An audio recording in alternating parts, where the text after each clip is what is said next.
আমার নির্বাচনী এলাকায় পরিবেশ স্বচ্ছ আছে, যেহেতু ওখানে চাঁদাবাজিতে মানুষ অতিষ্ঠ হয়ে গেছে। আমি ওখানে যাওয়ার পরে মানুষ বলে যে আমাদের চাঁদা দিতে হয়, করতে হয়। আমরা আজ চাঁদা দেওয়া লাগবে না। জামাত ইসলামী একটা দোকান থেকে 5 টাকার পানও বাকি কিনে খায় না। আমরা সেই দল জামাত ইসলাম। কেন চাঁদা নেবে, কেন সন্ত্রাসী কার্যকলাপ করবে? এই প্রতিহত করার জন্য আমি খুলনা 1 আসন 91 টাকাদের থেকে নমিশন নিয়ে ওনাদের পাশে আছি, পাশে থাকবো। সন্ত্রাসমুক্ত 1 আসনকে উপহার দেবো। প্রার্থী হিসাবে নিরাপত্তা সংখ্যা থাকবে, যেহেতু আমি সারা বাংলাদেশে একমাত্র হিন্দু প্রার্থী, সেই হিসাবে আমার পরে আক্রমণ থাকবে।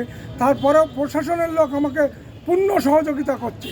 সেই হিসাবে আমি কোনো সংখ্যা এখন মনে করছি না, যেহেতু প্রশাসনের লোক সবসময় আমাদের সাথে আছে, ওতপ্রোতভাবে জড়িত। আমি জয়ের ব্যাপারে 100% আশাবাদী। ভোটাররা আমাকে ভোট দেবে। ইনসাফ ভিত্তি বাংলাদেশ গঠন, সন্ত্রাস চাঁদামুক্ত মুক্ত দেশ গঠন, সেই হিসাবে আমাকে ভোট দেবে জামাত ইসলামের প্রার্থী হিসাবে ইনশাআল্লাহ। আমি নির্বাচনের পরিবেশ নিয়ে সন্তুষ্ট আশা করছি। আবার একদিকে আশা করছি, এক শ্রেণীর লোক আছে যে এই নির্বাচনকে বানচাল করার চেষ্টা করছে, আর সন্ত্রাসী একটা মনোভাব এক গোষ্ঠী আছে, সেই গোষ্ঠী উঠে পড়ে যাচ্ছে।